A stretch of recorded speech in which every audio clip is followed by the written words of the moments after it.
महाकुंभ का पर्व है और हमारे साथ इस वक्त मौजूद हैं नन्ही कवित्री आहुति शुक्ला जी।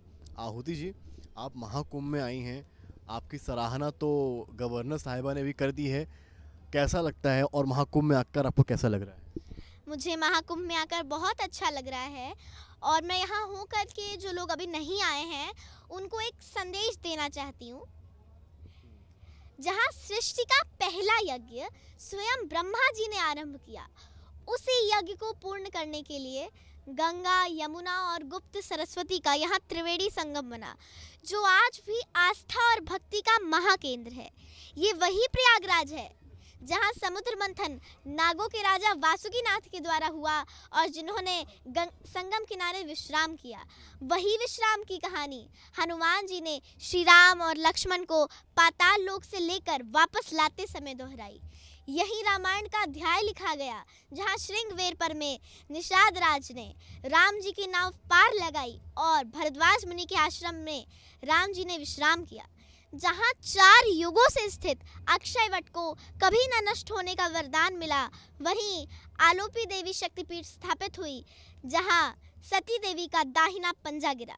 जिस शहर ने बदलते समय के साथ कई प्रधानमंत्री, कवि और बच्चन जैसे चेहरे देखे हैं, वही शहर प्रयागराज अंग्रेजों के शासनकाल में एक दिन के लिए बनी भारत की राजधानी। तो कब आ रहे हैं आप सब महाकुंभ प्रयागराज में? क्या बात है, आप तो बड़ा अच्छा, इससे बेहतर तरीका शायद महाकुंभ में निमंत्रण का नहीं हो सकता था। आहुति, कौन सी क्लास में आप? मैं 4th में हूँ। क्या एज है आपका? 9। आप 9 साल की हैं अभी और इतना आपको ज्ञान है? जी बचपन से पढ़ती हैं? हाँ, क्या पढ़ती हैं बचपन से? बचपन से मेरी मम्मी मुझे श्लोक सिखाती थी, अध्याय पढ़ना सिखाती थी और मेरे मामा मेरी हेल्प करते थे। लाइक वो मुझे कुछ कविताएं सेंड करते थे एंड मैं उसे पढ़ती थी। तो धीरे धीरे वो पढ़ने का इंटरेस्ट उन कविताओं को लर्न करने में बढ़ता गया और एक बार मैंने कविता एक लर्न करके अपने मामा को एक वॉइस नोट भेजा। तो उन्होंने मतलब इमेजिन नहीं किया था, मैं उस टाइम 4 इयर्स की थी, कि मतलब उन्होंने जो धीरे धीरे मुझे कविताएं भेजी उसको मैं लर्न करके इतना अच्छे तरीके से बोल सकूंगी। तो तब से मेरी जर्नी स्टार्ट हुई जिसने 0 फॉलोवर्स से अभी मुझे 2 लाख फॉलोवर्स तक पहुंचाया। इंस्टाग्राम पे? हाँ इंस्टाग्राम पे आपके 2 लाख फॉलोवर्स हैं? जी। बहुत शानदार। कुछ और आप सुनाना चाहेंगी, कविता या गाना या कुछ भी जो आपको पसंद हो महाकुंभ से जुड़ा हुआ? ओके, जैसे आज भी हमारे टाइम में कुछ लोग हैं जो राम जी को नहीं मानते हैं एंड सोचते हैं कि रामायण बस एक मनगढ़ंत कहानी है, और कुछ लोग मानते हैं तो उन्हें मतलब कुछ ऐसा लगता है कि राम इसलिए पूजे जाते हैं। पर उन सबको मैंने ध्यान रखते हुए एक चीज़ देखी, वो मैं सुना रही हूँ। राम क्यों पूजे जाते हैं? राम इसलिए नहीं पूजे जाते कि उन्होंने कौशल्या की कोख से जन्म लिया। राम इसलिए पूजे जाते हैं कि उन्होंने वनवास देने वाली कैकेयी को भी कौशल्या जितना आदर दिया। राम इसलिए नहीं पूजे जाते कि दशरथ जैसा चक्रवर्ती सम्राट उनका पिता है। राम इसलिए पूजे जाते हैं जिससे 24 घंटों पुत्र की तरह वो अपने हाथों से मुखावली देते हैं। वो एक बूढ़े पक्षी जटायु की चिता है। राम इसलिए नहीं पूजे जाते कि उन्होंने रावण की नाभि में तीर भेज दिया। राम इसलिए पूजे जाते हैं कि उस प्रकांड विद्वान से जीवन की शिक्षा लेने के लिए उन्होंने लक्ष्मण को उसके चरणों में भेज दिया। राम इसलिए नहीं पूजे जाते कि उन्होंने सोने की लंका जीत ली। राम इसलिए पूजे जाते हैं कि अपनी अयोध्या के लिए, अपनी मातृभूमि के लिए, अपने बाहुबल से जीती हुई सोने की लंका उन्होंने त्याग दी। क्या बात है, क्या बात है आप। राम इसलिए नहीं पूजे जाते कि वो भगवान थे। इस लाइन पे गौर दीजिएगा। राम इसलिए नहीं पूजे जाते कि वो भगवान थे, राम इसलिए पूजे जाते हैं क्योंकि वो मर्यादा में रहने वाले इंसान थे। शानदार। और भी कुछ आप, मैं नहीं चाहता हूँ कि आप रुकें। ओके, कुछ और आप सुना दीजिए, सनातन से जुड़ा हुआ, रामायण, भगवान भोले, किसी भी जो भी आपके जहन में आए। ठीक है। तो कुछ पंक्तियाँ कि हाथ काट कर रख दूंगी अगर राम समझ आ जाए तो। कितनी दिक्कत होगी पता है राम समझ आ जाए तो? भाई राम राम तो कह लोगे पर राम सा दुख भी सहना होगा। कितनी चुनौती होगी। यदि मर्यादा में रहना होगा, पर मर्यादा में रहना मतलब कुछ खास नहीं कर जाना है, बस त्याग को गले लगाना है और अहंकार जलाना है। अब अपने रामलला के खातिर इतना ना कर पाओगे, अब अपने रामलला के खातिर इतना ना कर पाओगे, शबरी का जूठा खाओगे तो पुरुषोत्तम कहलाओगे। काम क्रोध के भीतर रहकर तुमको शीतल बनना होगा, काम क्रोध के भीतर रहकर तुमको शीतल बनना होगा। बुद्ध भी जिसकी छांव में बैठे वैसा पीपल बनना होगा वह सब कुछ, और वह भी शून्य में रहकर प्यारे। तभी तो तुमको पता चलेगा थे कितने अद्भुत राम हमारे।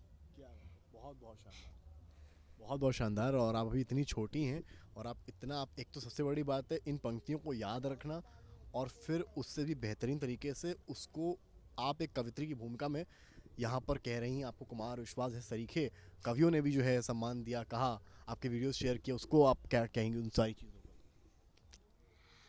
मुझे कविताएं उन कवियों की बहुत अच्छी लगी, एंड वो सिर्फ कविताएं नहीं है, वो एक इमोशन है। They are not only poetries, they are a emotion which are really heart touching to me. And इसी वजह से अंदर से जब मैं कविताएं याद करती हूँ तो मेरे एक्सप्रेशंस आते हैं। आपके एक्सप्रेशंस आ रहे हैं, 101% आ रहे हैं। मैंने सुना है कि आपको 26 जनवरी के लिए इनवाइट भी किया गया है। जी, राजभवन लखनऊ में, गवर्नर हाउस में। 26 जनवरी में क्या गाने वाली है इस बार, क्या पढ़ने वाली हैं? 26 जनवरी में मैं कुछ कविताएं पढ़ने वाली हूँ। 2-3 पंक्तियां हमें भी बता दीजिए।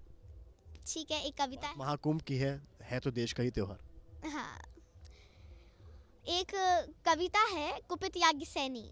जब द्रौपदी ने क्रोध में सभा में बैठे हुए सभी लोगों से पुकार करी, तो वो कविताएं हैं।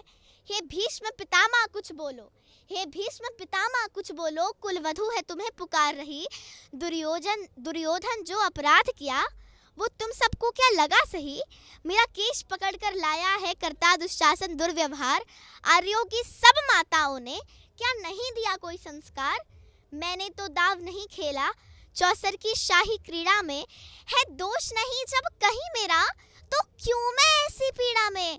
संपत्ति न मैं किसी राजा की, जो हारे मुझको खेल जुआ। दादा तुम तो नीति प्रिय हो, फिर तू क्यों यूं लाचार हुआ। जब गंगा सुत कुछ कह न सका, कृष्ण ने राजा से पूछा। दुर्योधन इतना धृष्ट है तो सम्राट दंड है क्यों छूछा। द्रौपदी ने बारी बारी से प्रश्नों का ढेर लगा डाला। धृतराष्ट्र, विदुर और द्रोणा के मानो मुंह पर हो ताला। आखिर में बरसी पांडव पर, आखिर में बरसी पांडव पर, किस बूते पर हो मेरे पिया। कुछ कहो भतारों क्या सूझा, मुझको बाजी में लगा दिया। मछली की आंख भेदना था, वो करके ब्याह के लाए हो। अर्जुन गांडीव कहाँ गुम है, क्यों ऐसे शीश झुकाए हो। जब मीन चक्षु संधान किया, तब हृदय मेरा हर्षाया था।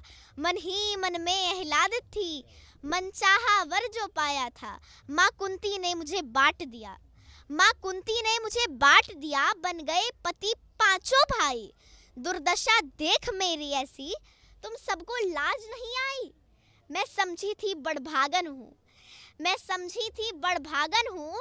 रणवीरों की मैं सबला हूँ, पर अब ऐसा लगता मुझको डरपोकों की मैं अबला हूँ। है गदा कहाँ गांडीव कहाँ, है गदा कहाँ गांडीव कहाँ। क्या जंग लगी तलवारों को, 100 धिक्कार तुम्हें मेरा, धिक्कार तेरे हथियारों को। बहुत शानदार। आपको बहुत बहुत शुभकामनाएं आपके फ्यूचर के लिए। आप ऐसे ही जो है अपने शब्दों के बाण से सामने वालों को चित करती रहिए और महाकुंभ जैसे अवसर में सनातन के ध्वज को विकराल और विराट करती रहिए। बहुत शुभकामनाएं आपको। तो आप सुन रहे थे आहुति शुक्ला को किस तरीके से उन्होंने समागम बांधा और महाकुंभ को लेकर अपने शब्दों से कैसे सनातन के ध्वज को और भी मजबूत किया। समर्थ श्रीवास्तव, प्रयागराज, आज तक।